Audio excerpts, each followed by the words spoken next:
Mais déjà avec Thierry Dujardin, si tu veux bien, on monte les marches là. Bonjour à toutes et à tous. On va aller sur le catwalk. Thierry, on est où ici ? Alors bonjour à toutes et à tous, on est ici à la Cité des Échanges. Alors la Cité des Échanges, pour ceux qui ne connaîtraient pas suffisamment, même si le lieu est assez connu, c'est une structure d'entreprise-cité. Et entreprise-cité, c'est une plateforme de services et une plateforme de rencontres. Ça veut dire quoi? Ça veut dire qu'on a à peu près une trentaine de métiers différents qui sont exercés ici, depuis les ressources humaines, en passant par le capital investissement, les actionnaires 150 sociétés, en passant par un groupement d'employeurs, en passant par de l'inclusion, en passant également par la RSE, bien évidemment, enfin plein de domaines différents. Et c'est également un lieu de rencontre. C'est un lieu où on favorise les rencontres. La Cité des Échanges accueille chaque année à peu près 1300 manifestations, événements, rencontres, et on accueille comme ça à peu près 100 000 personnes. C'est tout ça qui est ici dans ce lieu-ci. Je suis vraiment ravi de vous accueillir, parce qu'on en parlera après peut-être, mais le mécénat, l'action que vous menez est pleinement au cœur de la tradition entreprise-cité et de ses gènes. Et toi, mon ami, mon cher Yann, pour ceux qui ne te connaissent pas encore, c'est quoi Admical exactement ? Bon, Admical, 46 ans d'existence, association reconnue d'utilité publique qui porte la cause du mécénat sous toutes ses formes, financier, en nature, de compétences, toutes causes confondues. Ça consiste à faire des connexions entre acteurs. Aujourd'hui, c'est un exemple emblématique de la manière dont Admical connecte les acteurs qui représentent les deux bouts de la chaîne du mécénat, les entreprises d'un côté, les porteurs de projets de l'autre. Ce métier de connexion, il est primordial, c'est de là que naissent beaucoup de choses. On sait que cet événement noue des relations dont on entend parler parfois ou pas, qu'à terme, ça génère des choses très concrètes. Ça, c'est notre métier de la connexion. On accompagne les acteurs. Le mécénat, c'est un peu technique parfois, notamment d'un point de vue juridique et fiscal. Donc on a toute une équipe qui est dédiée à l'accompagnement et à l'éclairage de nos adhérents sur ces sujets-là. On a un institut de formation pour, entre la base première marche de qu'est-ce que c'est que le mécénat et puis le rôle de taille-crayon qu'on peut avoir pour être encore plus pointu sur certains sujets. On a un institut de formation aussi qui accompagne les acteurs. On explore le mécénat de demain, à quoi il va ressembler en 2030. On a des idées assez précises sur le sujet. On va beaucoup en parler aussi pendant cette journée et demie. Et enfin, on fait de la représentation d'intérêts. Et en ce moment, ça compte, parce que le régime fiscal du mécénat est régulièrement l'objet de douches froides que l'on passe notre temps à tiédir. De ton côté, pourquoi vous avez accepté d'accueillir justement le Mécène Forum chez toi ? Alors, je vous l'ai dit, hein, Entreprise-cité, c'est une plateforme de service qui a été créée pour nous il y a 100 ans, pour toute ton information. Donc on a été créé il y a 100 ans du côté de Roubaix-Tourcoing. On est maintenant à Marc-en-Barœul, qui est à mi-équidistance entre Roubaix, Tourcoing et Lille. Donc c'est assez symbolique. Mais on a été créé il y a 100 ans par des entrepreneurs. Des entrepreneurs qui voulaient au départ développer des services aux entreprises, mais avec des convictions fortes. Ces convictions, c'est qu'il n'y a pas de réussite d'une entreprise sans une réussite du territoire. Et donc ça suppose un engagement fort au plan social et sociétal. Et croyez-le, ces gènes sociaux et sociétaux sont au cœur même de la vision et des missions d'Entreprise-cité. Donc ça, c'est vraiment un élément extrêmement fort qui nous guide quotidiennement. Le deuxième point, c'est qu'il n'y a pas non plus de réussite d'une entreprise sans une réussite de territoire. Tu parlais de coopération. Ben pour information, on a réécrit notre motto il n'y a pas très longtemps. Il s'appelle l'art de coopérer. Et on est vraiment convaincu que la réussite du territoire passe par la réussite des entreprises. La réussite des entreprises passe par la réussite des territoires. C'est pour ça qu'on a réécrit là aussi notre raison de faire, qui est agir pour les réussites au pluriel, indissociables de l'entreprise et du territoire. Encore une fois, l'un et l'autre sont indissociables. Et on parle bien des réussites au pluriel parce que la réussite n'est jamais unique. Ce n'est pas que financier, ce n'est pas qu'économique, mais c'est également des éléments culturels, sociaux, sociétaux. Donc ça, c'est un deuxième point. Et le troisième point, c'est que finalement, fort de cette conviction, cette mission qui est historique, je vous l'ai dit, hein, Entreprise-cité est créée par ses prédécesseurs. C'était pas moi, je n'étais pas né, mais il y a 100 ans. Donc, on a créé un fonds de dotation. On a créé un fonds de dotation en 2016. Et ce fonds de dotation intervient sur des projets d'excellence pour le territoire. C'est à peu près une trentaine d'opérations qu'on a accompagnées depuis 2016, excusez-moi, une trentaine d'opérations, et qui sont dans les domaines aussi variés que la culture, qui sont le médical, l'économie, mais aussi, bien évidemment, tous les caractères sociaux et sociétaux. Et toi, mon cher Yann, pourquoi as-tu choisi la Cité des Échanges et au-delà les Hauts-de-France pour faire ce huitième forum du mécénat? Et merci de venir ici dans notre région d'ailleurs. Ça nous touche énormément. Là, parce qu'on y mange bien. entre autres. Et puis surtout, Mécène Forum, il y a 2 ans, c'était à Lyon. Dans 2 ans, on ne sait pas encore. Cette année, c'est ici. Ce qui est à peu près sûr, c'est que ça ne reviendra pas à Paris avant un siècle. Alors, je ne veux pas vous décevoir, hein, on va faire des trucs à Paris. Hein. Mais cet événement qui est national, il aura lieu dans les territoires, parce que c'est aussi une conviction que les dynamiques du mécénat de notre pays, ça se passe dans les territoires. Donc voilà, c'est lié au cap stratégique d'Admical, d'être chez vous. Et puis par ailleurs, mais ça, on y reviendra dans des tables rondes qui y sont dédiées, le mécénat dans la région des Hauts-de-France a des singularités qu'on va mettre en valeur tout à l'heure, pas plus tard que dans la table ronde qui va suivre. Donc c'est aussi cela qui nous amène à venir chez vous. Et on en est très contents. On est ravis vraiment de vous accueillir, vraiment. Et particulièrement dans ce lieu, comme je l'ai indiqué. Et peut-être avant de t'interroger sur une dernière notion, parce que vous avez noté que cette édition, on utilise le mot territoire de mécénat. Je vais t'interroger là-dessus, mais normalement tu dois m'interroger sur le contexte. Non, tu me poses d'abord une question. C'est toi qui me la poses la question. Non, pas tout de suite. C'est pas grave. Si, tes actions de mécénat, mais tu as déjà commencé un peu à répondre à la question. Pas complètement. Alors vas-y. Tu vois que c'était à toi de me poser la question. Oui, c'est vrai. On aurait dû répéter avant. Hein. Mais on va s'en sortir, ne vous inquiétez pas. Dans les actions de mécénat chez Entreplicité, qu'est-ce que ça veut dire? Ça veut dire plusieurs choses. D'abord, ça veut dire un engagement de la direction générale. Vous l'avez compris, il ne peut pas y avoir d'action de mécénat sans qu'il y ait vraiment une conviction absolument totale et profonde de la direction et qui diffuse au niveau de l'ensemble des collaborateurs. Et là, croyez-le bien, j'en suis le directeur général d'Entreplicité, c'est vraiment un engagement profond que nous avons, que nous portons dans nos gènes, vous l'avez compris, depuis maintenant 100 ans. C'était pas moi il y a 100 ans, je vous rassure totalement, mais néanmoins que nous portons vraiment quotidiennement dans nos gènes. Le deuxième point, et je l'ai évoqué indirectement, sans entrer dans les détails, c'est un engagement financier. Les structures d'Entreplicité, il faut savoir qu'il y a une trentaine de structures ici dans cette maison, et pour une trentaine de métiers, interviennent et contribuent à financer le fonds de dotation qui va abonder des projets de territoire. Une trentaine de projets, je vous l'ai dit, en l'espace depuis 2016, donc en l'espace de 9 ans, pour un montant d'à peu près 5 millions d'euros, et ça, c'est vraiment des engagements forts. Mais ça ne s'arrête pas là. Ça ne s'arrête pas là, ça complète aussi par un engagement fort de tous les collaborateurs. Et à ce titre-là, parce que pour nous, l'argent est un élément, mais ce n'est pas suffisant. Il faut vraiment que ce soit porté par l'ensemble des collaborateurs. Et là-dessus, on y a plusieurs éléments pour nous. On a créé, par exemple, un club FDD, par exemple, pour lequel on le dote d'une certaine somme chaque année.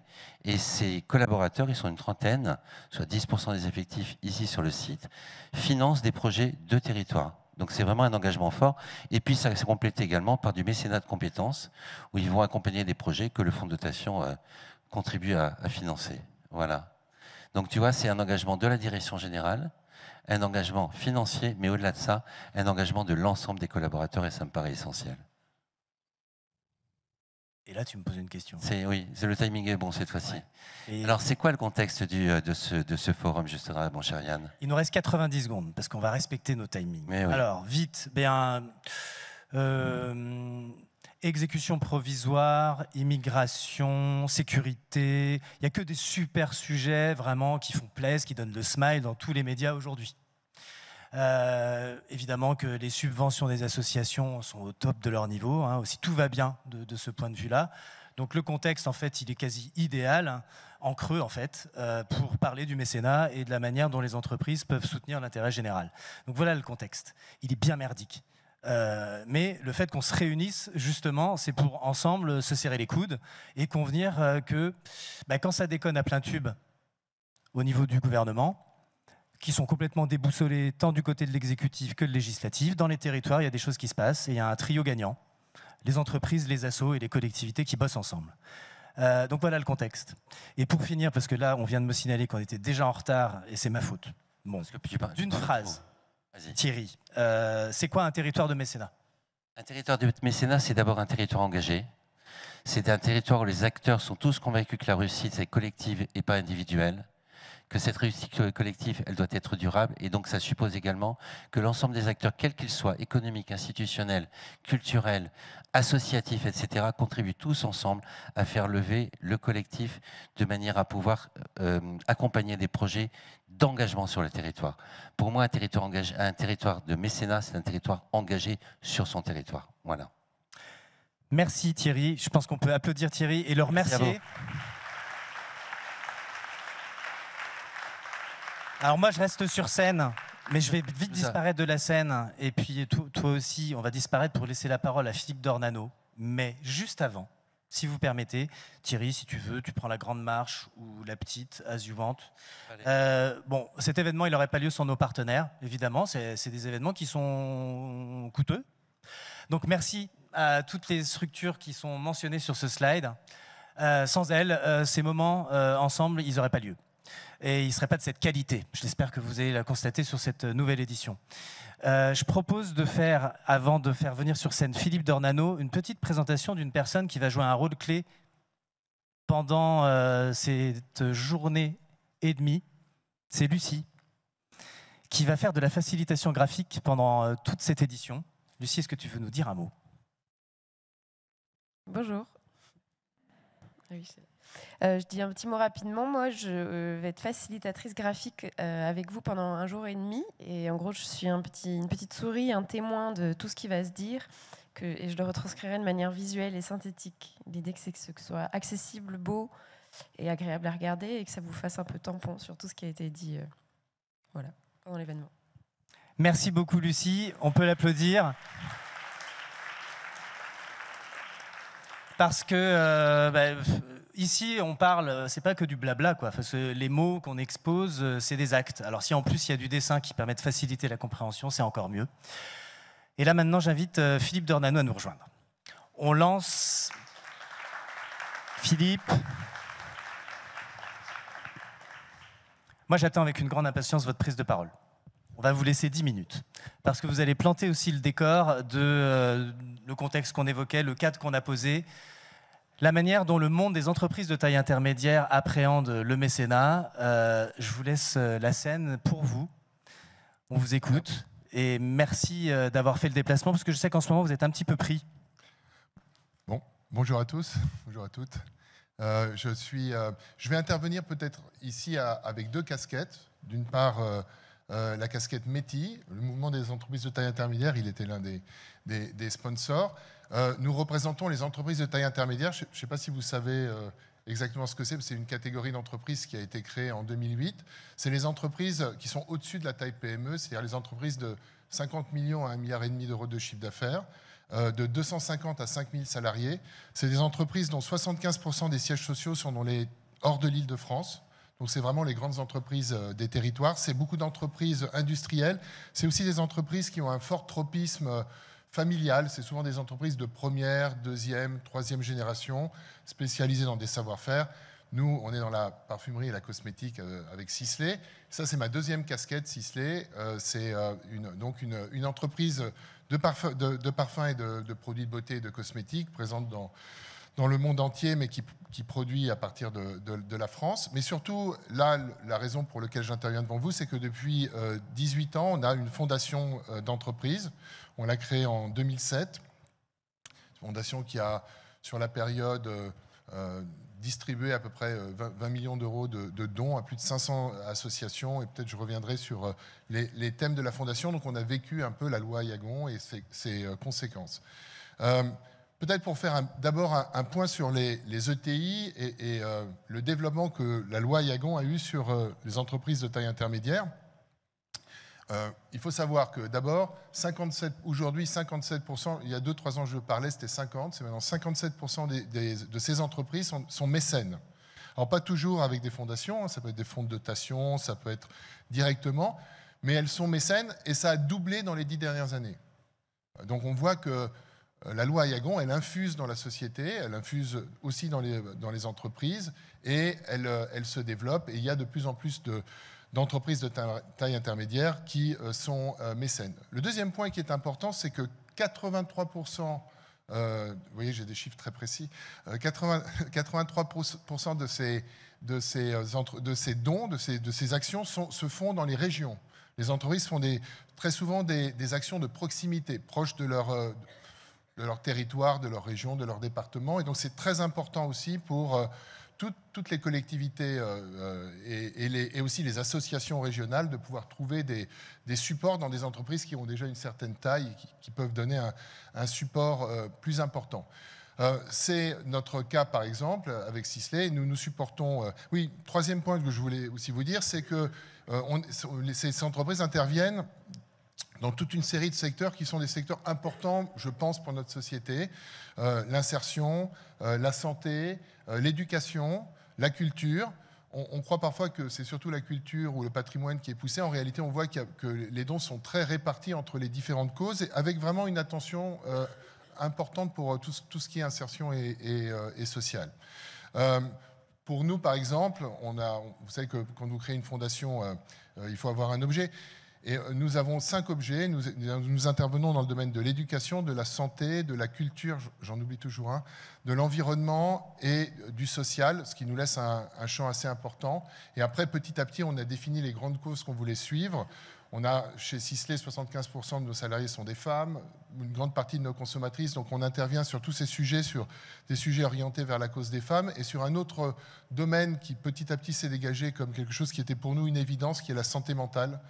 Dans le domaine de la santé, vous savez que la santé mentale, c'est le plus gros poste de dépense de la sécurité sociale aujourd'hui, et ça s'est accentué avec le Covid, mais c'était déjà le cas avant. Donc c'est pour nous un sujet sur lequel on est très, très engagé.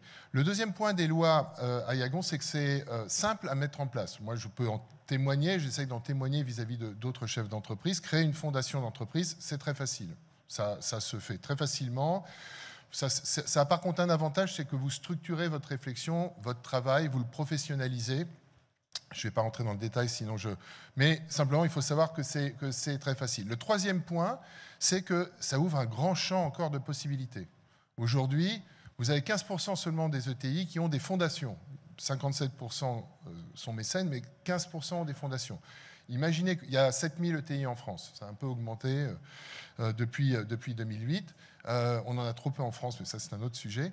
Mais imaginez que demain, on passe de 15% à 20, 25, 30, 40%, que ces entreprises fonctionnent en réseau, qu'elles échangent avec des associations qui, elles aussi, par exemple, ont une activité sur tout le territoire. C'est tout un champ de liens et d'aides qu'on pourrait créer pour la société française et qui serait formidable. Donc il y a beaucoup d'opportunités. Le deuxième point que je voulais vous dire et défendre, et qui a déjà été dit, et que Amical dit très bien d'ailleurs, et je les remercie de m'avoir invité, c'est le sens pour nous qu'a le mécénat. Moi, j'y vois trois intérêts principaux. Le premier, que je vais donner dans l'ordre croissant. Le premier est financier, c'est-à-dire qu'aujourd'hui, c'est de l'argent dans un pays le plus fiscalisé du monde, c'est de l'argent supplémentaire pour le bien public, pour l'intérêt général, et donné volontairement. Et ça, c'est un premier point qui est formidable et qu'il faut souligner. C'est quasiment 1,5 milliard, 3 milliards de dons des entreprises, 1,5 milliard de dons si on retire le soutien de l'État. Donc c'est extrêmement précieux d'avoir cet argent investi en plus. Il y a, comme vous le savez tous, il y a beaucoup d'associations, je pense, beaucoup de besoins et beaucoup d'attentes. Le deuxième point, c'est qu'il permet, et ça a été dit aussi, une chose qu'on ne fait pas trop dans notre pays, de croire en l'intelligence collective, de croire en la société civile, de croire qu'on peut créer de l'innovation, on peut faire changer les choses, et si... Alors, ça ne va pas remplacer l'État, bien évidemment, c'est une toute petite goutte, mais ce côté innovation sociale, action culturelle, etc., ça permet parfois, si c'est efficace, après d'être repris par l'État et de faire bouger des structures, sinon qui sont très lourdes et qui bougent très, très lentement. Donc c'est un formidable, à mon sens, vecteur d'innovation que le mécénat. Le troisième point, qui est le plus important, c'est le lien, c'est le collectif. Collectif pour nous quand on a une fondation d'entreprise avec les salariés, mais surtout collectif avec les associations, avec les collectivités locales, avec l'État. Et dans ce pays où on est tous en silo, où chacun regarde l'autre en se disant qu'il est nul, qu'il n'est pas bon, etc., dès que vous travaillez ensemble avec des gens, vous vous rendez compte qu'en fait, il y a des gens bien partout. Les associations, les collectivités locales, l'État découvre l'entreprise, et les entreprises découvrent des problématiques que parfois elles ne connaissent pas, et ça ouvre la société. Et ce lien, ce travail sur le lien, il est vraiment, vraiment précieux. Seulement pour ça, il faudrait défendre le mécénat. Dernier point, là aussi ça a été dit, il est attaqué, le mécénat est attaqué progressivement. Dès qu'on a en France en fait une bonne loi, un bon dispositif, on commence à vouloir le renier, l'attaquer, le diminuer, etc. Il est attaqué Très concrètement, on a par exemple plafonné les dons des grandes ETI. Aujourd'hui, si vous pouvez donner 0,5% de votre chiffre d'affaires avec le dispositif, c'est plafonné maintenant à une entreprise de 400 millions d'euros. Au-delà, vous ne pouvez pas donner plus. C'est idiot. À la limite, plus c'est grand, plus vous êtes grand, plus vous devriez pouvoir donner, ça serait plus de bénéfices. On vient de mettre en place, je pense que tout le monde ne l'a pas compris, ça ne concerne pas les entreprises, mais les personnes. Maintenant, un plafonnement aussi. On a supprimé, pour tous les gens qui tirent leur revenu de l'investissement, on a supprimé la possibilité de rentrer dans les dispositifs de mécénat. C'est la contribution différentielle sur les hauts revenus. On avait pourtant, nous, le métier, demandé qu'on exclue le mécénat de ce dispositif. En fait, si vous êtes mécène et que vous tirez des sommes qui peuvent être importantes si vous avez réussi de vos investissements, c'est-à-dire de votre entreprise, ben, vous ne rentrez plus dans les dispositifs de mécénat. Et ça date de cette année. Donc vous voyez, c'est pas... pour vous donner aussi des exemples des attaques, moi, ce qui m'a absolument fasciné, c'est qu'on fait rentrer le mécénat dans les aides. Vous savez qu'on parle beaucoup des aides aux entreprises. Une minute. Dans les aides aux entreprises. Or, le mécénat, ce n'est pas une aide aux entreprises. Le mécénat, c'est une aide des entreprises justement à la collectivité. Donc, on voit qu'il y a toute une série d'actions qui remettent en cause même l'idée que la société civile soit force de proposition, qu'elle puisse participer et aussi décider des actions qu'elle doit mener. Tout en France doit être mené depuis l'État et personne d'autre n'est légitime. Je pense que c'est une erreur. Je pense qu'il y a une intelligence collective dans toute la société et que le mécénat, justement, et ceux qui en bénéficient et qui se donnent du mal, travaillent, défendent des causes dans des conditions souvent difficiles, il faut les encourager. Et donc, j'en termine. Nous, 2 choses que nous faisons concrètement. La première, c'est d'essayer de créer au sein du METI, donc de notre réseau d'entreprises, d'essayer de faire la promotion justement des fondations d'entreprises. C'est souvent le témoignage des pairs qui donne confiance et qui pousse des nouveaux chefs d'entreprise à sauter le pas, et d'essayer de créer un réseau d'entreprises mécènes qui peut travailler ensemble, monter sur des projets, et qui permet à des associations de pouvoir justement présenter des projets à des gens qui peuvent éventuellement les soutenir dans tous les territoires. Ça, c'est le premier point. Et le deuxième est de soutenir ou de participer au travail que fait Admical sur la défense du mécénat, mais même aller plus loin. Nous, il nous semble qu'en France, une entreprise devrait pouvoir, si elle le souhaite, il faut le vouloir, parce qu'il faut le faire, monter jusqu'à 1% de son chiffre d'affaires et pas 0,5%. Donc, il ne faut pas renier les dispositifs de mécénat, il faut au contraire aller plus loin, parce que c'est une contribution pour la société et un lien entre l'ensemble des Français. Merci beaucoup. Philippe, merci. Merci beaucoup pour ces mots. Je crois qu'ils sont rares, donc il faut les apprécier à leur juste valeur. C'est quelque chose de tangible, ces prises de parole.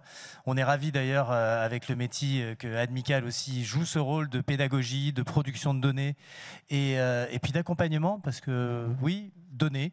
Voilà, ce mot est simple. La mise en œuvre, elle a des facteurs de complexité. Et comme vous le savez, c'est l'un des rôles d'Admical. Et donc avec le métier et Admical, ces collaborations, elles ne font que commencer. Et encore une fois, merci pour ces mots. Je vous propose maintenant que nous sommes dans le territoire de mécénat qu'est les Hauts-de-France, de rentrer un petit peu dans le détail justement des données qui sont spécifiques à cette région magnifique qui nous accueille aujourd'hui. Et là, nous allons passer à un moment qui va permettre de dérouler des enseignements principaux. Le baromètre que vous aviez sous les fesses, il vous donne à voir à quoi ressemble le mécénat en Hauts-de-France. Mais je vais inviter Julie et Églantine à venir nous en délivrer de façon ludique les principaux enseignements. Donc Julie et Églantine, bienvenue à toutes les deux. Je laisse prendre les micros. Et à vous, et je ne sais pas si vous allez rattraper notre retard, mais on compte sur vous. On va essayer. Eh bien, bonjour à toutes et à tous et bienvenue à ceux qui nous ont rejoints depuis l'ouverture. Donc, on est ravis pour la première fois de vous présenter un baromètre lors du Mécène Forum. Ce n'était pas le cas les années précédentes. Et en plus, c'est un baromètre spécial parce que c'est, alors pas tout à fait la première fois, mais l'une des premières fois où il est dédié à une région en particulier. Et donc, la région des Hauts-de-France, bien sûr, est tombée sous le sens. donc qui fait suite à une édition nationale et une édition régionale qui sont parues cette année également. Et il a toujours donc 2 sources de données. Alors, pas toujours d'ailleurs, mais celui-ci a 2 sources de données. Une première source donc, qui est une source qui nous est transmise par la Direction générale des finances publiques, donc qui sont les réductions d'impôts déclarées par les entreprises mécènes à Bercy. Et puis, donc, une deuxième source qui est une étude qualitative. Donc, et cette année, donc, on a vraiment choisi un sujet qui, je crois, est au cœur, alors déjà des discussions de la première partie et au cœur de toutes les réflexions de ce territoire, qui est le mécénat collectif. Donc on a proposé avec l'agence Co, qui est représentée sur scène par Églantine, à laquelle je vais passer la parole tout à l'heure, donc d'analyser les facteurs clés de succès des collectifs de mécènes dans les Hauts-de-France. Voilà, et je tiens donc à saluer tout le travail de l'équipe Admical autour de ce baromètre, et plus particulièrement l'équipe études, donc Rohan Rangassamy, Daniel Bruno et Diana Bell. Voilà. Et puis un petit mot de remerciement aussi à nos partenaires, effectivement. Donc nos 2 partenaires sur ce baromètre, la BNP Paribas et puis l'agence Co. Et puis les partenaires de l'ensemble de nos baromètres précédents, dont les noms s'affichent à l'écran. Voilà. Alors en guise de présentation des chiffres clés de ce baromètre, alors on a fait une petite sélection de chiffres clés de nos éditions nationales, régionales et bien sûr des chiffres clés de cette région des Hauts-de-France. On vous propose donc un petit quiz, avec un certain nombre de petites questions. Donc la première question, c'est quel est selon vous le nombre d'entreprises mécènes en France? Donc nous avons 3 options. Réponse A, 172 000. Réponse B, 90 000. Réponse C, 201 000. Et donc je vous propose de lever la main si vous pensez que la bonne réponse est la réponse A. Il y a quelques mains qui se lèvent. Réponse B. Et réponse C. Ouais, voilà, bonne réponse. Alors, tout dépend. 172 000, c'est le chiffre d'entreprise, le nombre d'entreprises qui déclarent des dons en France. Et donc, 201 000, c'est le chiffre global une fois qu'on a rajouté donc celles qui ne déclarent pas leurs dons. Deuxième question. Les TPE et PME représentent X% des entreprises mécènes en France. Alors, réponse A, 33%, réponse B, 97%, réponse C, 62%. Alors, qui pense que c'est la réponse A? Réponse B. Réponse C. Eh bien, c'est la réponse B, 97%. Donc, effectivement, on oublie souvent que les mécènes sont d'abord des TPE et des PME. Et 33%, en revanche, c'est le volume que ça représente en termes de dons. Troisième question, donc quelles sont les régions championnes de mécénat en termes de proportion d'entreprises mécènes? Donc réponse A, l'Île-de-France et la Provence-Alpes-Côte d'Azur. Réponse B, les Pays de la Loire et la Bretagne. Réponse C, l'Île-de-France et la Bretagne. Donc qui pense que c'est la réponse A? Réponse B. Et réponse C. Ouais, c'est réponse B et C, c'était juste là. C'est la réponse B qui est la bonne réponse, effectivement. Donc, effectivement, l'ouest de la France est particulièrement avancé en termes de proportion d'entreprises. Alors, on raisonne sur l'ensemble du tissu d'entreprises dans chaque région. Alors, maintenant, si on fait un petit focus sur les Hauts-de-France, puisque nous sommes à Marcq-en-Barœul, à Lille. Comment, selon vous, a évolué le nombre d'entreprises mécènes dans la région des Hauts-de-France entre 2018 et 2023? Alors, ceux qui auront pris le temps de regarder un petit peu le document que vous aviez entre les mains auront peut-être une petite idée. Donc, réponse A, il a doublé. Réponse B, il a stagné. Ou réponse C, il a reculé. Qui pense que c'est la réponse A? Réponse B. Et réponse C. Eh bien, vous avez raison, il a doublé. Donc, on est passé de 4 380 entreprises mécènes en 2018 à 8 540, pour un montant total de dons de 128 000 millions d'euros. Voilà. 5e question, dans les Hauts-de-France, quelle est la contribution des ETI au volume total de dons? Réponse A, 27,6%. Réponse B, 41,6%. Ou réponse C, 14,6%. Qui pense que c'est le A? Qui pense que c'est le B? Et qui pense que c'est le C? Eh bien, vous avez raison, c'est le B, effectivement, donc 41,6%. Et dernière question, quels sont les 2 départements qui arrivent en haut du classement dans les Hauts-de-France? Donc le Nord et l'Aisne. Réponse A. B, le Nord et le Pas-de-Calais. Réponse B. Et la réponse C, le Nord et la Somme. Alors, qui pense que c'est la réponse A? Réponse B. Et réponse C? Eh bien, vous avez raison, c'est la réponse B, effectivement, le Nord et le Pas-de-Calais. Donc, pour le Nord, on est à 47% des entreprises mécènes de la région, 67% en volume de dons. Et pour le Pas-de-Calais, on est à 23% des mécènes contre 15% des dons de la région. Voilà, et puis un dernier chiffre pour la route, et puis ensuite, Églantine, je vais te passer la parole. C'est 14 961, c'est le montant de dons moyens dans cette région. Voilà. Églantine, eh bien, je te laisse te présenter. Merci Julie pour cette présentation dynamique des chiffres du mécénat. Bonjour à tous. Je représente le cabinet Co, qui est un cabinet de conseil en stratégie dédié aux questions d'intérêt général. Et donc, on a eu le plaisir d'être les partenaires de l'équipe Admical pour réaliser donc la partie qualitative de ce baromètre. Et la démarche qu'on a menée, finalement, elle a consisté à zoomer sur les pratiques et les défis de quelques collectifs de mécènes, 3 en l'occurrence, pour inspirer les autres collectifs et faciliter le passage à l'action, où que vous en soyez dans votre réflexion. Et pour cela, on s'est notamment fondé sur un certain nombre d'entretiens avec des acteurs de ces collectifs d'action, les fondateurs, les équipes opérationnelles, des membres de la gouvernance et ou des partenaires.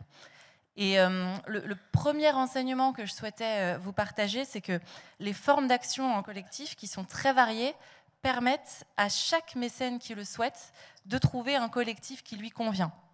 Et dans le volet qualitatif de l'étude, on a volontairement souhaité restituer cette diversité de collectifs en choisissant 3 collectifs qui ont des formes très différentes, que ce soit dans leur modalité d'action, leur cible ou leur sujet et leur budget. Alors, vous avez tous les éléments dans le baromètre qui vous a été distribué, mais en quelques mots, les collectifs sur lesquels on s'est concentré sont premièrement la Fondation des Possibles, qui est une fondation multi-entreprise, qui est opératrice et non redistributrice, sur la thématique de l'insertion professionnelle des jeunes. Le deuxième collectif qu'on a étudié est la Fondation territoriale des Lumières, donc comme son nom l'indique, qui est une fondation territoriale au bénéfice des personnes précaires dans le bassin minier du Nord et du Pas-de-Calais, on en reparlera, qui est portée par une dizaine de structures privées et publiques. Et enfin, troisième collectif, le Fonds de dotation M, qui collecte et mutualise des dons d'une dizaine de PME-TPE, en particulier dans le sud de la région Hauts-de-France et notamment le département de la Somme. Et l'intérêt, finalement, de ces formes très variées de collectifs, c'est qu'elles permettent une place pour chaque mécène, quelle que soit la taille de l'entreprise, quels que soient les moyens à y consacrer, quelle que soit la structuration de l'entreprise en termes de mécénat ou son implantation géographique. Dit autrement, le collectif peut être l'affaire de tous. Le deuxième enseignement de cette étude porte sur les multiples apports du collectif, que ce soit pour les mécènes, mais aussi pour les projets qu'ils soutiennent. Alors, si on commence par les apports pour les mécènes, il y a des apports qu'on va appeler génériques, mais qui sont quand même à souligner. Premièrement, l'accélération. Alors, l'action en collectif, elle va accélérer les actions de mécénat au sens du repérage des associations à soutenir, de la compréhension de leurs besoins ou leurs spécificités, mais aussi de la mobilisation des collaborateurs dans des programmes communs. Et pour les entreprises qui seraient moins expérimentées dans le mécénat, en fait, l'initiative collective, c'est vu comme une garantie de professionnalisme, de transparence et de montée en compétences quand on rejoint des dispositifs qui sont déjà structurés. Deuxième apport, la valorisation, puisque l'action en collectif, elle va permettre de valoriser autrement l'action de l'entreprise à travers la valorisation du collectif. Et on sait que en matière de notoriété et de visibilité, l'engagement collectif, il est très puissant, il est plus puissant que l'engagement individuel. Et troisième apport, le réseau, puisque l'action collective, elle va permettre pour une entreprise, pour un mécène, de se créer des nouveaux réseaux avec d'autres entreprises du territoire ou avec des collectivités. Et les entreprises sont souvent très friandes de ces nouveaux réseaux. Et puis, il y a des apports qui sont aussi plus directement liés à l'ancrage sur le territoire. Premier rapport, le croisement des regards. Finalement, un mécène va avoir une vision du territoire qui va peut-être être sectorielle par rapport à son activité. Et le croisement des regards permet de dépasser cette vision sectorielle et de mieux comprendre son territoire. Et de plus, l'ancrage territorial, le fait de se situer sur un territoire précis, va être renforcé par la capacité de mesure de résultats qui vont être tangibles et concrets pour l'action des mécènes. Et c'est ce que propose par exemple la Fondation des Possibles quand elle organise des rencontres entre les collaborateurs des entreprises qui sont membres de ce collectif avec les jeunes éloignés de l'emploi pour les faire avancer dans leur parcours. Et en termes d'apport pour les projets soutenus par le collectif, alors par définition, le collectif de mécènes va apporter une diversité de ressources aux projets qui sont soutenus, une diversité de réseaux, une diversité de compétences, de moyens. Et un point d'application qui nous a semblé très intéressant quand on a écouté la Fondation territoriale des Lumières, c'était ces réflexions sur l'accompagnement à l'essaimage d'un projet pour que finalement ce collectif aide un projet intéressant et qui fonctionne à se déployer plus largement au sein du territoire d'action du collectif, en s'appuyant justement sur les réseaux qu'a tissé le collectif. Et donc l'exemple qui était donné, c'était un déploiement dans différentes communes du bassin minier. Enfin, et ce sera le troisième enseignement de l'étude que je partagerai, au-delà de tous ces apports qui confirment l'intérêt de travailler en collectif, on a repéré un défi commun à ces collectifs qui est le défi de durer dans le temps. Plus précisément, c'est important d'avoir en tête qu'un collectif ne sera jamais statique.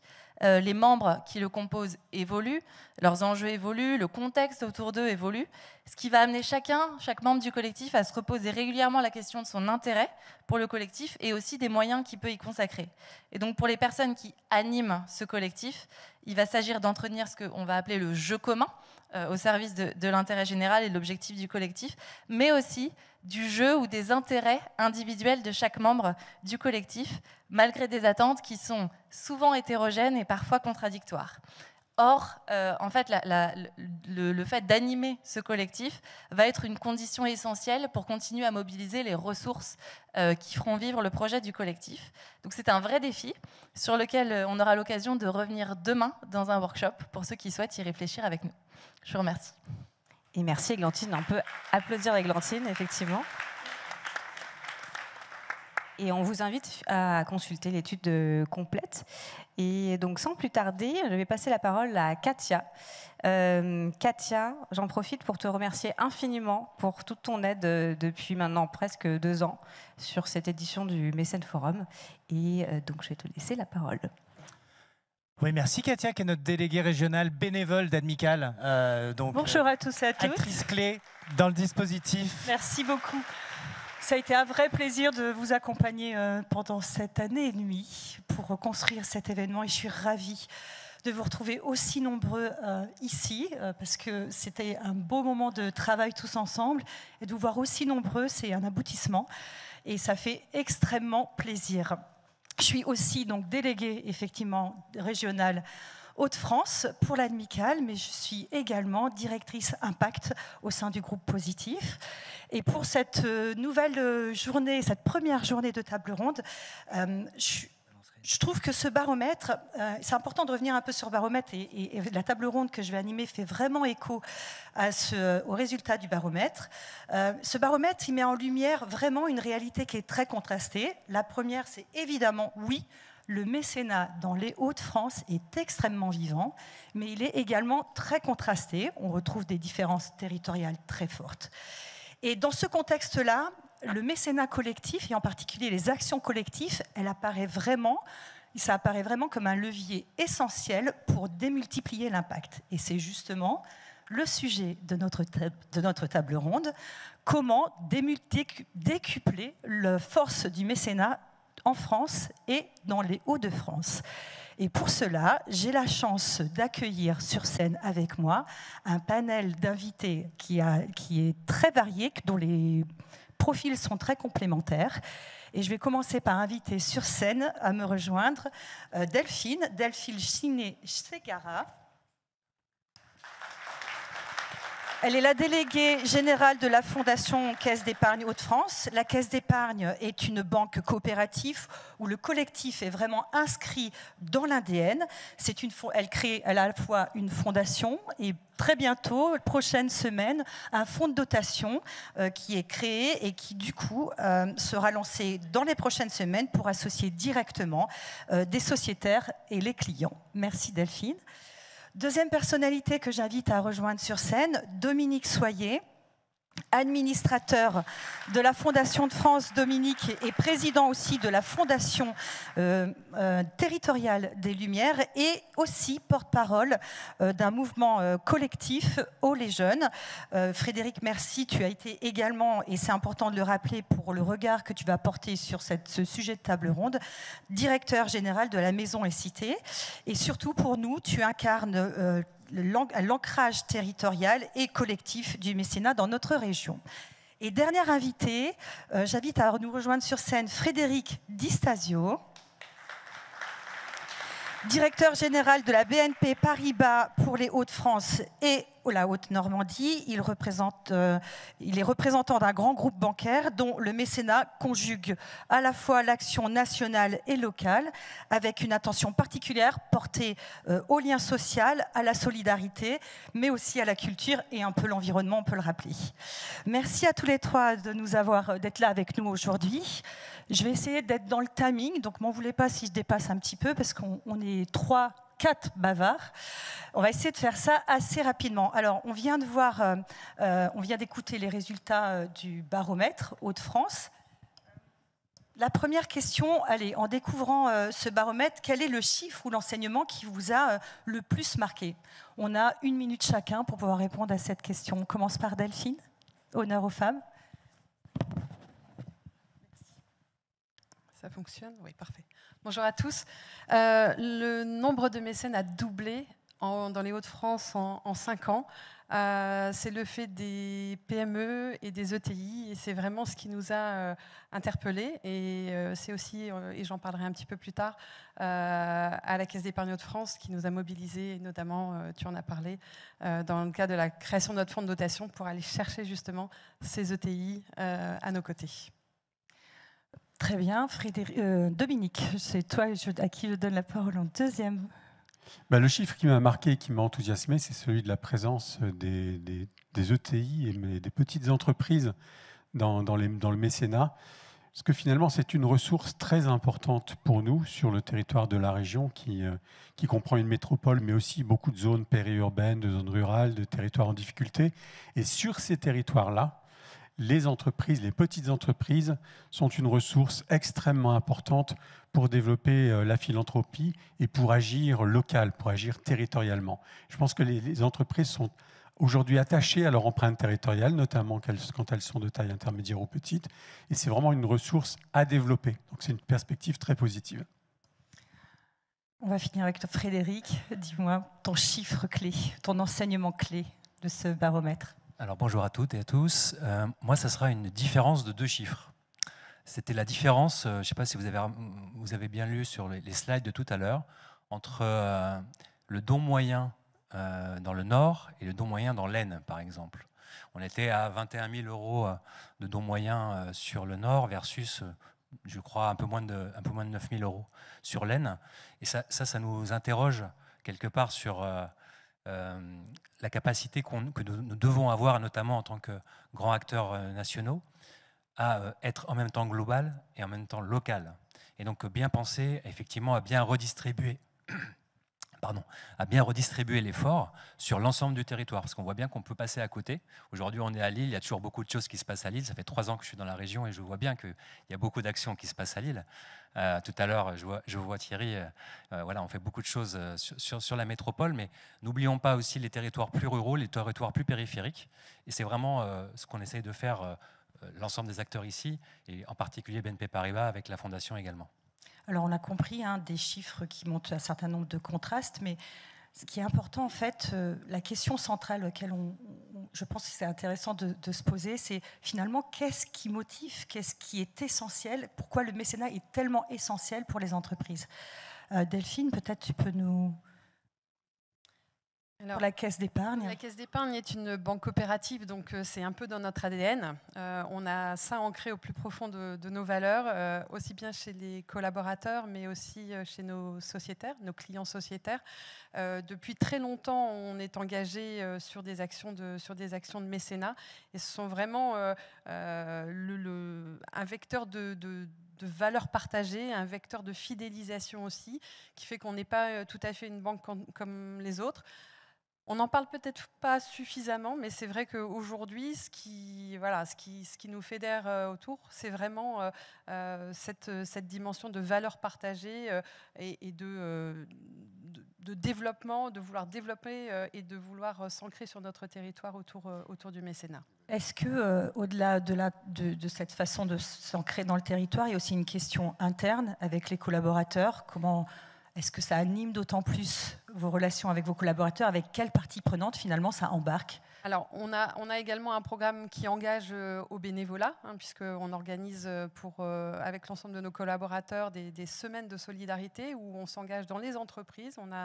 Au total, c'est en 2024, plus de 3000 heures qui ont été consacrées par nos collaborateurs, mais également par nos sociétaires, les représentants de nos clients aussi, qui ont été consacrés aux entreprises du territoire avec des actions concrètes, avec des actions qui rendent fiers. Et c'est vraiment très important pour l'ensemble de la communauté Caisse d'épargne de France. Donc fierté des collaborateurs, fidélisation des collaborateurs. Fidélisation aussi, puisqu'effectivement, on donne le sens et ça fait réellement partie intrinsèquement des valeurs qui sont portées au sein de l'entreprise. Dominique, toi qui as un regard à la fois mécène, fondation, porteur de projet aussi, puisqu'avec ce collectif qui est extrêmement fort de les jeunes, est-ce que tu peux nous dire finalement pourquoi, toi qui rencontres beaucoup d'entreprises, qu'est-ce qui les pousse finalement à être mécènes et pourquoi ce mécénat est si fort et si important? Ben vous savez, le maître mot ici dans cette maison, c'est la coopération. Je emprunte à Jean-Pierre Le Tartre, son président, qui nous a beaucoup inspiré pour la mise en place du programme Olé Jeunes. Et cette coopération, c'est ce qui permet aux entreprises finalement d'agir de manière plus efficace sur un territoire. Le collectif que peuvent représenter plusieurs entreprises qui décident d'agir ensemble sur un territoire, par exemple dans le cadre d'une fondation territoriale, c'est extrêmement riche, puisque finalement, on s'enrichit les uns et les autres des expériences qu'ont pu développer certaines entreprises au bénéfice d'autres. Et donc, on s'enrichit de cette expérience. Et Olé Jeunes, c'est parti comme ça. En fait, l'origine de Olé Jeunes, c'est la période du confinement. Je me souviens de Philippe Beauchamp qui a ce talent particulier de savoir partager avec brio ses engagements, ses forces de conviction. Il nous a animés dans la création d'un collectif pour mettre en place des solutions au moment où on vivait ces difficultés du confinement pendant la période du Covid. Et on a créé finalement une communauté d'acteurs entre les entreprises de la région, les collectivités locales et notamment le département du Nord, les fondations de la région qui ont appris à travailler ensemble. Ce collectif a monté des opérations significatives pour agir sur les difficultés qu'on rencontrait à cette époque et il a perduré. Et il a repris la forme très récemment de Olé Jeunes, sous l'animation de la Fondation de France. On a redynamisé ce collectif pour intervenir sur les territoires de la région, notamment les territoires les moins bien couverts par les actions collectives, comme on le disait tout à l'heure, les territoires périurbains, les territoires ruraux, les territoires en difficulté, pour monter des solutions innovantes. Et cette coopération, là, finalement, c'est une coopération au carré, parce que c'est la coopération entre les maîtres d'ouvrage de la démarche Olé Jeunes, donc les différents interlocuteurs que j'ai cités, mais aussi une coopération entre les acteurs sur les territoires pour mettre en œuvre des solutions innovantes de façon à répondre au mieux et au plus près aux attentes de territoire. Puisque qui connaît le mieux les enjeux du territoire et le projet d'un territoire que les entreprises de ce territoire. Et donc finalement, c'est ça la force. Ça a été ça la force de Olé Jeunes et c'est ça la dynamique qui, à mon avis, intéresse les entreprises quand elles décident d'agir sur leur territoire. Donc fidélisation, partage de valeurs, coopération, connaissance du territoire et de manière à agir aussi rapidement, cette souplesse des entreprises d'agir rapidement au sein et tous ensemble. Frédéric, pour toi, c'est quoi, pourquoi? Quelle est la raison, selon toi, pour laquelle les entreprises, le mécénat est aussi important pour les entreprises, est essentiel? Alors, il est important pour tous. Pour la banque, déjà, nous, notre métier, c'est quand même de faire aboutir, je dis toujours, moi, faire accoucher les rêves de nos clients.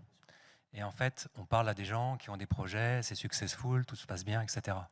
Mais le territoire, il est fait de toutes les couleurs de l'arc-en-ciel, finalement, au terme de succès. On n'a pas tous les mêmes chances au départ. Il est important de pouvoir continuer à parler à tout le monde là-dessus.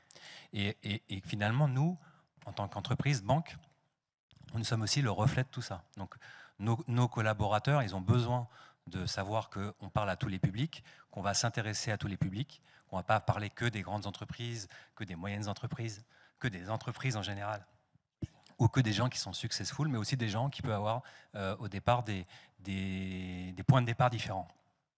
Et donc pour ça génère énormément d'engagement de la part des équipes, évidemment. Et c'est consubstantiel à quelque part à leur constitution. Le deuxième point, c'est que en agissant ainsi, on arrive aussi à faire changer un peu quelque part le monde qui nous entoure. Alors je vais vous donner un exemple. Au mois de septembre, on était à Roubaix et avec une association, La Fève, qui est une association que BNP Paribas suit depuis très longtemps, on a inauguré un collectif de locaux dans lesquels seront logés des étudiants qui vont dédier du temps pour les personnes autour dans cette résidence et à des loyers modérés. Donc ça, c'est vraiment un truc intéressant. À Roubaix, terrain difficile, on essaie de faire cette inclusion entre différents types de publics et tout en poursuivant quelque part l'ambition de faire grandir les étudiants également localement. Donc voilà, moi je trouve que c'est très important pour ça.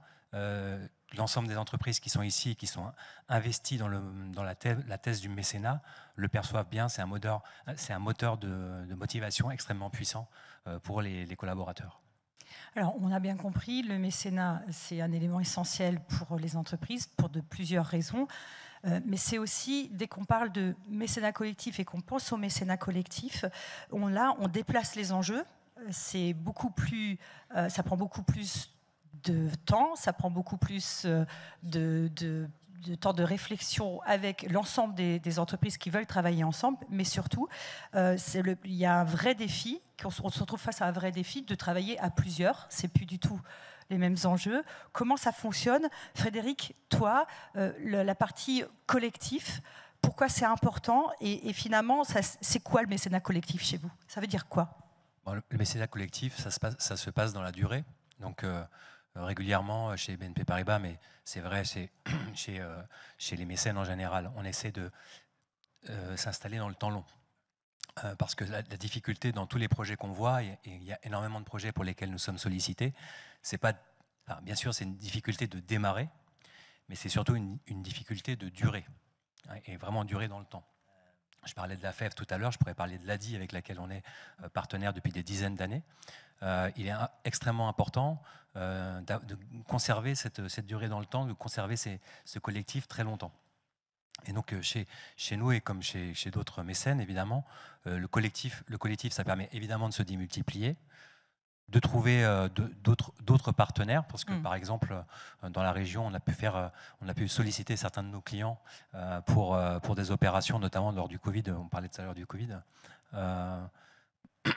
Par exemple, distribuer des jouets à des enfants dans la période où il n'y avait plus rien qui se passait, etc. C'était extrêmement intéressant. Et donc, aller voir les entreprises partenaires de BNP Paribas pour les faire participer à un collectif dans lequel ils ne sont même pas au départ, ça, c'est une vraie force, je trouve, et c'est vraiment important. Et puis, continuer à garder cette permanence du financement sur une durée très longue aussi, me paraît être un axe important de la vitalité de ce collectif. Est-ce qu'au final, c'est pas aussi autour d'une cause sans être opportuniste, mais travailler une manière business différente? Oui, mais en fait, travailler le business, on le fait tous les jours dans les entreprises, finalement. Et quelque part, on cherche tous à donner un supplément d'âme ou un morceau de cœur dans ce qu'on fait. Et finalement, ces opérations de mécénat, avec ou sans fondation, d'ailleurs avec ou sans véhicule, quelque part, ça nous permet d'aller chercher, d'aller accrocher cette part de cœur quelque part dans ce qu'on fait. Et travailler différemment, tous ensemble, sur des thématiques au-delà même du business. Et j'insiste, dans la durée. Et dans la durée. Ok. Delphine, de votre côté, pourquoi finalement le collectif, c'est quoi chez vous la question du mécénat collectif, c'est quoi? Ça correspond à quoi chez vous? Alors chez nous, votre définition. le mécénat collectif, c'est nous associer à d'autres entreprises du territoire. On en a un petit peu parlé. On essaie de mener, notamment dans le cadre de nos appels à projets, de nous associer à des entreprises du territoire. En 2023, nous étions associés à la Fondation Décathlon, notamment dans le cadre d'un projet commun autour des jeunes et du sport. Bien que ce soit une entreprise internationale, nous soyons une entreprise purement locale. Nous avions trouvé des valeurs partagées autour de cette thématique, dans la préparation des JO, bien sûr, mais pour autant, ça faisait partie du collectif que nous avons pu mener, et c'était aussi notre capacité à nous mobiliser autour d'une thématique qui était importante, le sport et les jeunes, et c'était un exemple de collectif. Et chaque année, on essaie, dans le cadre de notre appel à projet, cette année notamment, on a mené un appel à projet autour de la biodiversité et de l'inclusion. Eh bien, nous sommes associés aux entreprises sociales de l'habitat, qui elles aussi ont des thématiques et des valeurs qui sont partagées, et c'est ce qui nous a amené à travailler le collectif. Il y a d'autres exemples, mais c'est vrai que ce sont fondamentalement les valeurs partagées, les valeurs du collectif. Et puis le collectif, c'est pas uniquement effectivement avec d'autres entreprises, mais c'est toutes les parties prenantes de votre chaîne de valeur qu'on peut retrouver dans votre mécénat et dans vos actions sociétales. Oui, on a bien sûr au sein de notre gouvernance, on a des administrateurs qui sont aussi carrément partie prenante de ce collectif, nos administrateurs qui sont partie prenante à la décision au sein du conseil d'administration de la Fondation, mais également au sein de l'évaluation des projets, puisque effectivement lorsque on accompagne des structures dans le cadre du mécénat, on aime aussi que nos administrateurs, représentants de nos clients sociétaires, soient associés aussi aux résultats que l'on peut avoir, et ça fait boule de neige, et c'est ce qui est important aussi en Hauts-de-France à la Caisse d'épargne. Dominique, ton point de vue sur le mécénat collectif, le défi peut-être de ce mécénat, de ces collectifs de mécènes? Pour moi, le défi majeur aujourd'hui, c'est de faire vivre ce collectif ou cette communauté d'acteurs. On a la chance dans la région de savoir travailler ensemble. Cette maison en est la démonstration. Et ces communautés d'acteurs autour des services de l'État, des collectivités locales, des entreprises, des fondations et des associations qui ont démontré leur efficacité dans la mise en place comme l'opération ou le programme Ô les jeunes. Ce collectif, il faut le faire vivre pour mieux couvrir le territoire de la région. C'est un enjeu extrêmement important, parce qu'il y a beaucoup de trous dans la raquette sur ce territoire, j'insiste beaucoup là-dessus. Il y a ce qui se passe sur la métropole, il y a ce qui se passe sur les autres territoires, il y a beaucoup de trous. Et il faut évidemment faire en sorte que ces collectifs d'acteurs puissent progressivement gagner tous les territoires de la région pour mettre en œuvre des solutions. Je pense en particulier à la problématique des jeunes, qui est juste énorme sur notre territoire. C'est un enjeu considérable. Ça devrait être la cause de tout le monde, et en particulier des entreprises. On a besoin des entreprises pour faire en sorte que des solutions soient mises en œuvre pour sortir les jeunes de leurs difficultés dans tous les domaines. Et donc développer les collectifs d'acteurs de ce point de vue-là, mieux couvrir les territoires de la région, amplifier notre action sur des thématiques comme celle des jeunes, c'est pour moi des enjeux extrêmement importants. Et la Fondation de France va faire un travail de mesure d'impact de l'opération du programme Ô les jeunes. Et j'espère beaucoup partir de cette matière-là pour voir comment on peut redoubler d'efficacité, comment on peut redoubler d'action, comment on peut mieux couvrir les territoires de la région, et puis finalement remporter enfin des victoires significatives sur notamment cette problématique des jeunes qui, moi, me tient particulièrement au cœur. Donc ce mécénat collectif, il est assez présent dans les Hauts-de-France, il est plutôt récent. On commence à y voir les preuves d'un impact beaucoup plus fort quand on se met à plusieurs. Les grands défis, c'est évidemment de garder les valeurs communes, de partager des valeurs communes, même si on n'est pas toujours d'accord sur la manière de faire, de effectivement tenir dans le temps. Si j'ai bien compris du côté de Frédéric, c'est tenir dans le temps pour que ça se maintienne, parce que c'est là tout le défi, avec les enjeux aujourd'hui politiques, géopolitiques dans lesquels nous sommes aujourd'hui. Effectivement, ça peut mettre en difficulté ce mécénat collectif, et évidemment de constater quels seront les effets bénéfices, par exemple avec des initiatives comme la tienne, Dominique, qui est Au les jeunes, quels bénéfices on retire et finalement comment on peut le dupliquer, parce que c'est ça tout l'enjeu, c'est de ne pas s'arrêter à un premier essai, mais de réussir selon les spécificités du territoire, de dupliquer avec une méthodologie qui peut être la même, mais qu'il faut adapter. Alors, je vous propose pour ce dernier moment de cette table ronde de se projeter à 2 ans. Finalement, ce challenge collectif sur les 2 prochaines années, ça serait quoi? On va peut-être commencer par Frédéric. Bon, je pense qu'il faut... dans la région, notre sujet, c'est de continuer à être très présent sur les acteurs que nous accompagnons depuis longue date. Je citais tout à l'heure la FEV, l'ADI. Il y a évidemment d'autres partenaires avec lesquels nous travaillons de très longue date, mais c'est aussi de ne pas oublier les nouvelles initiatives. Et là, dans la salle, quelque part, il y a la représentante de l'association Icambéré que j'ai vue tout à l'heure. Fetem, si tu veux te lever, qu'on puisse t'identifier, voilà. Qui est une association que la fondation BNP Paribas et BNP Paribas accompagnent. Nouvelles initiatives, je disais, qui sont parties de Paris, mais qui arrivent aussi en région. Et donc, on doit continuer. Enfin, mon défi, c'est de faire vivre ça, c'est-à-dire faire vivre nos partenaires historiques et continuer à faire émerger aussi des nouveaux partenaires. Bien sûr, on ne pourra pas accompagner tout le monde, mais on essaiera d'accompagner le maximum. Et puis, je dirais, en plus de tout, sur les collectifs, c'est aussi donner de la vie à tout ça. Et ça, c'est plutôt côté banque, là, côté mécénat banque. On invite régulièrement à nos tournois, aux tournois de tennis que nous sponsorisons dans la région, notamment Lille, mais pas que. On va inviter aussi à Paris. Voilà, tous les acteurs du secteur associatif pour continuer à donner un peu de moments d'échange et de moments de partage, et éventuellement également les personnes qui bénéficient des services de ces associations. Donc, continuons à donner du cœur là-dessus aussi, ne pas oublier les personnes à qui on s'adresse in fine. Delphine, de votre côté, en plus avec votre le fonds de dotation qui arrive, le défi pour les 2 prochaines années? Continuer de mobiliser, c'est pour nous important. Je le disais, donc on crée notre fonds de dotation, et ce fonds de dotation, il a pour ambition de pouvoir faire un x3 lorsqu'une association nous présentera un projet, à la fois aller chercher les dons du grand public, parce que c'est important aussi, parce que sans eux, on ne peut pas faire grand-chose. Mobiliser les mécènes corporate, on parlait des ETI qui sont plus nombreuses à vouloir donner, et de pouvoir, avec la Fondation Caisse d'Épargne, pouvoir faire un x3 sur un seul et même projet, et pouvoir aller mobiliser davantage à la fois des fonds, mais sur des thématiques qui nous semblent importantes. On parle beaucoup d'impact. Oui, l'impact positif.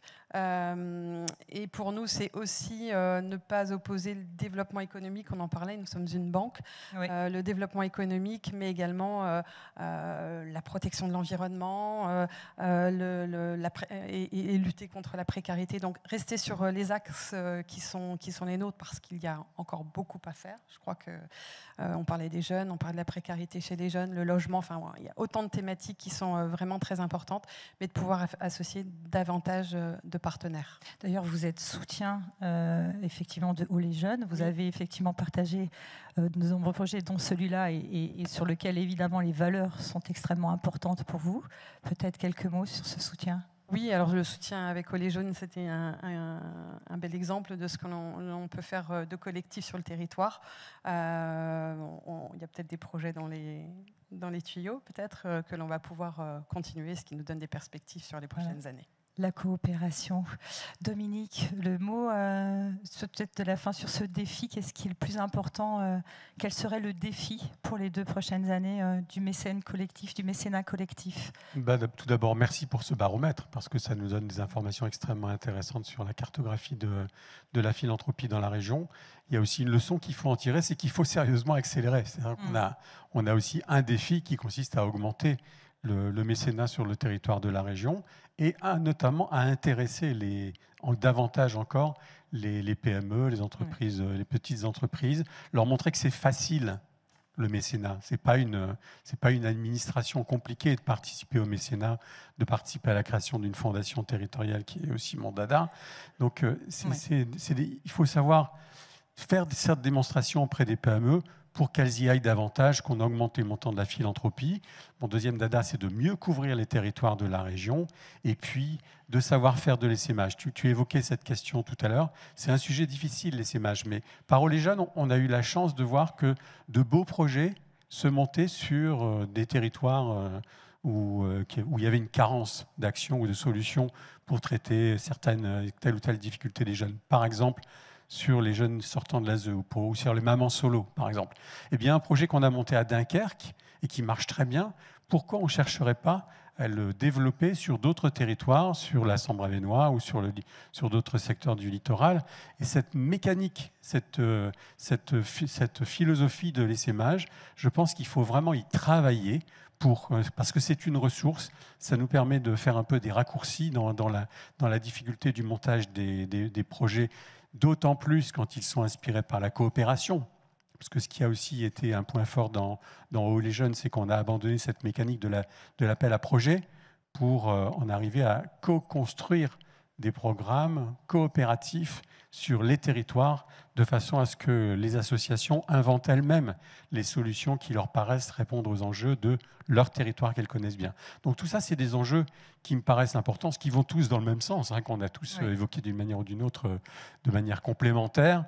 Donc il faut développer le mécénat, il faut mieux couvrir le territoire de la région, et puis savoir prendre des raccourcis quand c'est possible, notamment avec cette mécanique de l'essaimage. Merci beaucoup donc à tous les 3 pour ces échanges. Moi, ce que je retiens finalement, c'est que le mécénat d'entreprise, évidemment, il est essentiel. On ne va pas se voiler la face. Il est extrêmement nécessaire aujourd'hui et il gagne en force lorsqu'il s'organise collectivement et que les défis pour les prochaines années, elles concernent à la fois maintien, coopération, essaimage et surtout retenir les bonnes pratiques pour pouvoir de plus en plus embarquer le plus possible d'entreprises à devenir mécènes. Maintenant, je vous propose maintenant d'ouvrir la discussion. Alors, ce n'est pas uniquement nous sur le plateau qui pouvons parler, mais vous également, donnez la parole à la salle. Vos questions, vos interrogations, vos partages d'expérience sont les bienvenus. Et je sais que la première question, c'est toujours la plus compliquée. Pas de questions. Si, Yann, j'en suis sûre que tu en as proposé une. Non, j'en ai pas, mais allez-y, envoyez la purée. Je pense qu'il y a des questions sur ce qui vient d'être dit depuis le début du Mécène Forum. La première va lancer les autres. Il n'y a personne qui a des doutes sur ce qui a été dit jusqu'à maintenant? Alors, moi, je peux en lancer une en attendant, si vous voulez. Moi, j'ai une question. On parle souvent de mécénat collectif. J'ai des mains qui se lèvent. Super. Alors, je laisse ma question pour plus tard. Oui, je suis le premier. Bonjour, monsieur. Oui, Bruno Dupont, Habitat Humanisme Nord-Pas-de-Calais. Enchanté. On est ravis d'être là. On est à 3 d'ailleurs, pour vous montrer que Habitat Humanisme est particulièrement sensible à cette journée. Alors, j'étais très intéressé notamment par le mécénat collectif, parce qu'effectivement, lorsque nous, associations, nous allons voir une entreprise, une grande entreprise, bon, d'abord, il faut pouvoir la contacter, ça prend du temps, alors que finalement, si nous pouvions avoir en face de nous un collectif d'entreprises qui éventuellement nous a appris à nous connaître, naturellement, il faut rencontrer ces différentes entreprises qui seraient collectivement, je dirais, rassemblés en un lieu, et entreprises et cités en est un naturellement tout trouvé, ça serait évidemment beaucoup plus simple. d'autant plus que le mécénat collectif peut recouvrir aussi différentes causes. Le logement, la santé, la culture. Il y a plusieurs enjeux qui aujourd'hui sont extrêmement importants. Donc ma question est-ce que vous pensez c'est vraiment une tendance lourde aujourd'hui de rassembler petites, moyennes entreprises, éventuellement ETI, ensemble pour qu'elles puissent répondre, je dirais, aux grands enjeux du moment et peut-être sélectionner, labelliser un certain nombre d'associations qui pourraient répondre davantage, je dirais, aux besoins naturellement de ces enjeux.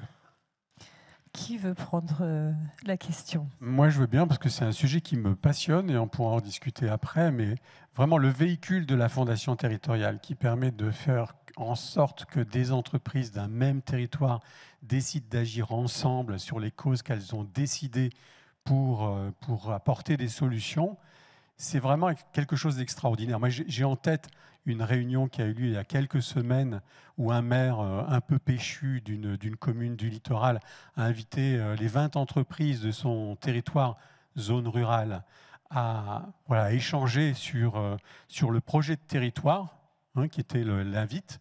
Il m'a demandé de pitcher sur cette question des fondations territoriales.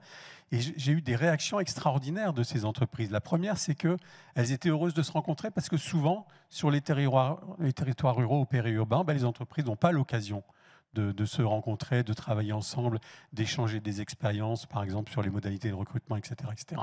Et donc là, on a évoqué les différents sujets que des entreprises pourraient travailler là, sur leur territoire, comme les mobilités douces, des sujets tout bêtes comme créer des cantines sur des zones d'activité de façon à faciliter la vie des collaborateurs. Enfin, voilà, on a énuméré plein de sujets et tout d'un coup, elles se sont dites, mais oui, évidemment qu'il faut travailler ensemble, évidemment. Et donc, voilà, la perspective de création d'une fondation, elle est vraiment née presque naturellement de cette conversation, de cet échange à bâton rompu entre des chefs d'entreprise qui n'avaient jamais eu l'occasion de se rencontrer. Oui, et ça part de besoins qui sont purement liés à leur activité, à leur business, qui se transforment après à comment je peux travailler sur mon territoire pour résoudre des enjeux. Finalement, leurs problématiques concernent aussi bien les enjeux sociétaux, environnementaux qu'il peut y avoir sur leur territoire. Complément? Ouais.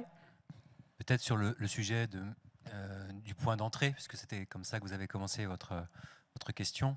Moi, je pense que, en tout cas, pour les acteurs qui ont un réseau, comme les acteurs bancaires en particulier, il est extrêmement important que les uns et les autres, on soit formés, on soit sensibilisés et formés à ce sujet du mécénat, comment fonctionne une fondation, comment se crée un fonds de dotation, quels sont les mécanismes, on parlait des mécanismes fiscaux tout à l'heure, mais il n'y a pas que ça, quels sont les mécanismes qui peuvent permettre à une fondation, à un fonds de dotation de grandir, comment on intéresse nos clients, et il y a beaucoup de questions chez les corporates, chez les entreprises ici autour de cela. D'ailleurs, dans la salle, il y a Nathalie Sauvanet, qui est la responsable de la philanthropie pour le groupe BNP Paribas, qui est là aujourd'hui, et merci Nathalie d'être là.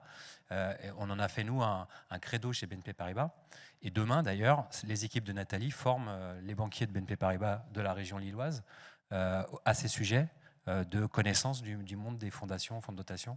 Parce qu'une fondation territoriale, ça peut parler évidemment dans certains microcosmes, mais il faut qu'on soit tous très éveillés là-dessus, parce que comme ça, les 1200 personnes Trésor, mais ça marche pour la caisse d'épargne, ça marche pour les autres, seront à même de détecter des projets et de pouvoir dire « Ah tiens, en fait, là, comme ça, on va pouvoir les aider ». Voilà, donc moi, je suis très attaché par rapport au point d'entrée. Pour le coup, ce n'est pas un point d'entrée unique, c'est un point d'entrée multiple. Une autre question?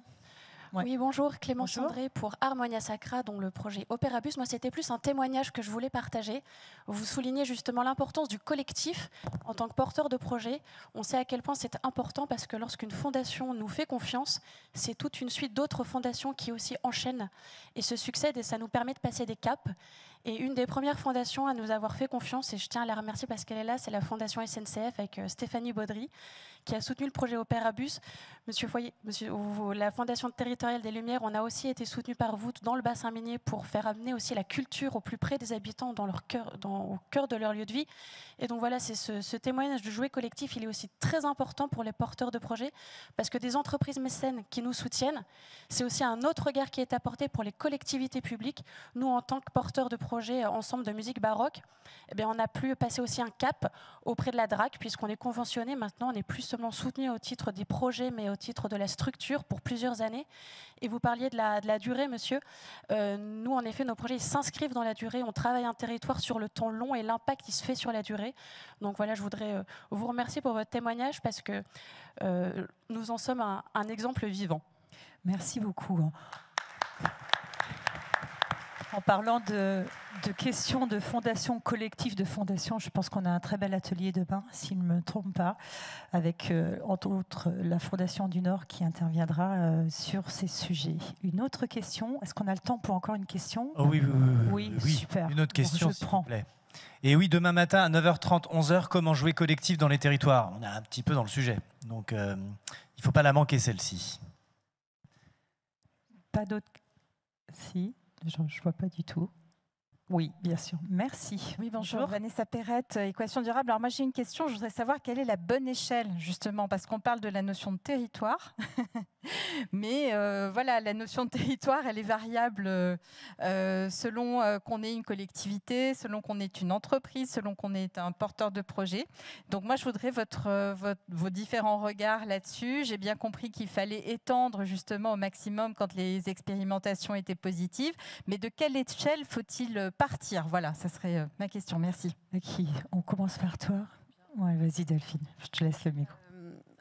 Oui, alors effectivement, nous avons la Caisse d'épargne, enfin si je parle pour la Caisse d'épargne Hauts-de-France, nous avons notre territoire administratif qui est aligné sur les Hauts-de-France. Donc c'est vrai que aujourd'hui le territoire, c'est le territoire des Hauts-de-France. On est une banque régionale qui investit sur son territoire et qui mécène sur son territoire. Et ça, c'est vraiment une chose importante.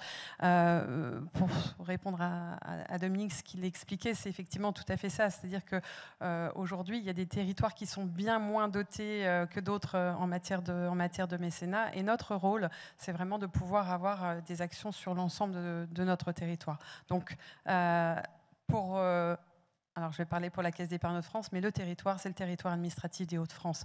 Mais après, on est en capacité, si effectivement on sort, on a d'autres, aujourd'hui, on a une Fédération nationale des caisses d'épargne qui a une vraie dimension philanthropique. Et donc, à ce titre, on est aussi capable de vous accompagner et de vous réorienter s'il y a des besoins.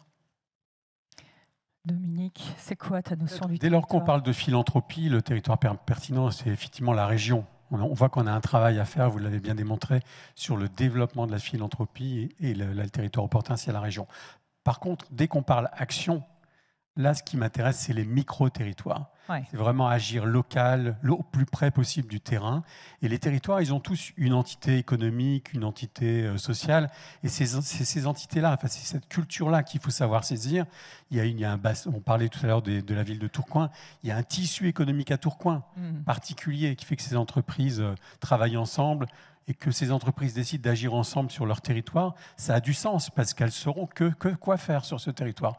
Même chose sur le bassin minier, c'est un territoire, le bassin minier, ou le secteur du lance, etc. Donc il y a vraiment des territoires qui existent en soi, notamment pour des raisons économiques, et c'est là qu'il faut aller, travailler sur le besoin de ce territoire, sur le projet de ce territoire, de façon à pouvoir emmener ensuite une dynamique de philanthropie, de mécénat et d'action au plus près des On voit bien qu'il y a des notions beaucoup très proches. Les territoires sont très différents d'une région à l'autre. On peut parler, si on va du côté de la Picardie, qui est aujourd'hui dans notre région, mais on n'a pas du tout le même tissu économique. Et je pense souvent à Julie Meyer, qui était avec moi déléguée régionale de l'Amicale et qui aujourd'hui est à la tête de Mécénat & Co, qui travaille beaucoup sur la question du mécénat et accompagner les porteurs de projets et les entreprises dans le sud de la région.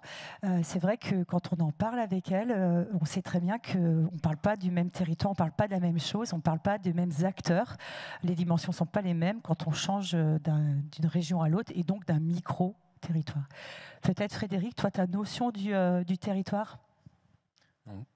la question portait sur quelle est la bonne échelle et d'où ça part. En fait, ça part quand même souvent d'une initiative individuelle, donc qui est très très liée à l'environnement dans lequel se trouve ou le mécène ou la personne qui va vouloir porter le projet. Et puis généralement, après, on a des développements quand tout se passe bien, on a des développements de cette action qui va être à une échelle plus globale. Et effectivement, nous, on travaille vraiment avec les deux types d'acteurs. Des acteurs qui ont souvent des logiques nationales, mais pour lesquels, je parlais de l'ADI tout à l'heure, pour lesquels on va connaître les responsables vraiment micro, ou les petits frères des pauvres, c'est pareil, des gens qu'on va connaître vraiment au niveau très très local, et avec lesquels on va réaliser avec les collaborateurs des actions très locales. Donc ça, c'est acteurs globaux, mais qui savent agir en local. Et puis toujours, je disais tout à l'heure l'histoire du réseau, c'est-à-dire que tous les ans, je rencontre à un moment donné une personne, parfois par hasard, parfois pas. Et ces moments-là, c'est aussi l'occasion qui nous est donnée de rencontrer des personnes nouvelles. Une personne qui va avoir une idée géniale, peut-être un peu en périphérie. Et moi, j'essaie toujours de faire mon best effort pour que ces bonnes idées puissent naître. Et la remarque que tu faisais, Katia, sur la Picardie, et c'est bien que tu en parles, parce que j'ai dit tout à l'heure, moi, ce qui m'a frappé, c'est la différence des dons. Et quand même si je suis bien conscient de ça, l'essentiel des actions que je mène, elles sont quand même souvent liées au Nord-Pas-de-Calais. On parlait avec des membres de la Fondation tout à l'heure de soutenir des actions dans l'Oise, mais dans la partie entre l'Oise et la Normandie, là, tu vois, c'est plus compliqué, voilà, parce qu'il y a moins de public, etc. Je crois qu'il y a des connexions à faire aujourd'hui, sans aucun souci. Donc voilà, j'encourage tous les porteurs de projets à venir pousser les portes. Voilà, on ne saura pas tout faire, voilà, mais si vous êtes très bon, on sera très heureux de faire. Je crois que c'est les temps de laisser le stage à quelqu'un d'autre, à la suite. Ah, une dernière question ? Ok. Non, on ne peut pas la prendre. Vous m'en voulez pas ? Oh là là, tu vas faire un frustré, Yann.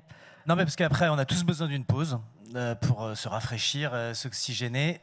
Et on a une petite vidéo, une photo de groupe, mais on va vous mettre en contact si vous aviez quelqu'un à qui vous propose de rester avec nous et avec grand plaisir pour échanger. Merci beaucoup à toutes et à tous. Je suis un Merci peu le timekeeper pour votre présence et merci à tous les trois. Continuité pour ce Mécène Forum. Restez avec nous.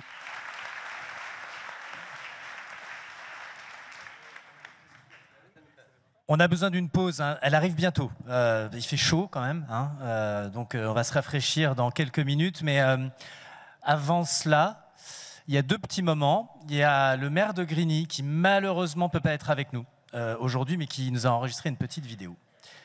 Très courte, rassurez-vous, mais très dense, qui va parler de mécénat et paix sociale, qui va parler de sécurité urbaine, à travers les actions de mécénat qu'il développe dans sa ville de Grigny. Il se trouve qu'on n'est pas sur des sujets drôles non plus, hein. Son département, c'est le département qui connaît le taux d'agression au couteau le plus important de France. Bon, quand on part de ce genre de données, évidemment, on peut s'interroger quel est le lien avec le mécénat. Il en parle mieux que moi, donc on va lui laisser la parole. C'est Philippe Riot. Le temps que la vidéo arrive, elle ne va pas tarder. Dans la foulée de cette vidéo, avant d'entamer les 30 minutes de pause, je vous demanderai, on va faire une photo de groupe. Et pour cette photo de groupe, je vous demanderai toutes et tous de vous lever. Et les personnes qui sont sur les côtés, désolé, on va faire vous déplacer un peu pour que vous vous logiez dans les coursives afin qu'on ait tout le monde dans l'axe. Et puis après, on ira boire un coup. Ça vous va sur le programme ? Eh bien voilà, c'est le mot de Philippe Riot. Et par ailleurs, juste avant de lancer cette vidéo, Frédéric Distasio, merci d'évoquer l'importance de l'accompagnement de la formation. Il y a un peu de juridique et fiscal dans le mécénat. Bon, c'est le rôle ici. Vous avez un corner juridique jusqu'à demain, fin de journée, ici. Les premières questions que vous pouvez vous poser, vous avez Diane et Marie, nos deux brillantes juristes, qui sont à votre dispo pour vous donner les premiers éclairages. Mais c'est vraiment un des métiers clés d'Admical que d'accompagner sur ces sujets. Voilà la vidéo de Philippe Riot. Je me tais. J'ai vu tes gestes, Julie. Maire de Grigny. J'aurais dû être à vos côtés pendant ces 2 jours. Malheureusement, une contrainte m'oblige à faire cette petite vidéo. Je voulais en effet vous parler de sport, de mécénat et de paix. Comme vous le savez, le sport, c'est bien plus que du sport. l'Observatoire des métiers du sport a réalisé, grâce aux partenaires sociaux, grâce au Centre de droit et d'économie du sport de Limoges et avec l'AFDAS, le collecteur des entreprises pour les métiers du sport, mais aussi de la culture, une étude absolument remarquable. 1 euro investi dans le sport, c'est 13 euros d'économiser de dépenses publiques directes ou indirectes dans notre pays. En matière de santé, le sport, vous le savez, c'est aussi le premier engagement des Françaises et des Français. 4 millions de bénévoles. Le mouvement sportif est un formidable levier d'apprentissage du vivre ensemble et de fraternité. D'ailleurs, l'IFOP, que vous connaissez bien avec Admical, mène tous les ans un baromètre de la fraternité. Dans les nombreuses questions qui sont posées aux Françaises et Français, il est indiqué quel est, selon vous, l'acteur fabricant de fraternité. Rendez-vous compte sur les 10 premières réponses. Le premier, l'association, reste l'acteur fabricant de fraternité le plus puissant, reconnu comme tel par les Français. En 2 et 3, on a le service public et l'école. En numéro 3, les communes. Et en numéro 4, les entreprises. Rendez-vous compte dans le top 5, cette alliance de proximité que peut constituer l'association, la ville et l'entreprise sont des fabricants de première importance de fraternité et de sororité dans notre pays. Il ne faut donc pas hésiter à investir auprès des communes et des associations dans le sport et dans d'autres domaines également, cette échelle territoriale qui est déterminante. Et peut-être le savez-vous ou pas, les villes sont les premiers financeurs du mouvement sportif en France et le premier financeur des équipements sportifs. Vous l'avez compris, à Grigny, cela est extrêmement important. Nous comptons sur vous. Nous avons créé un fonds de dotation territoriale. Nous candidatons aussi aux appels à projets des fondations qui représentent une part importante de nos cofinancements, je l'espère, pour l'avenir, parce que investir dans le sport, c'est pour nous investir dans le vivre ensemble, dans la fraternité, la sororité et la paix sociale. Donc n'hésitez pas à venir abonder les dynamiques sportives dans les territoires, dans la proximité et la quotidienneté. C'est un investissement d'avenir.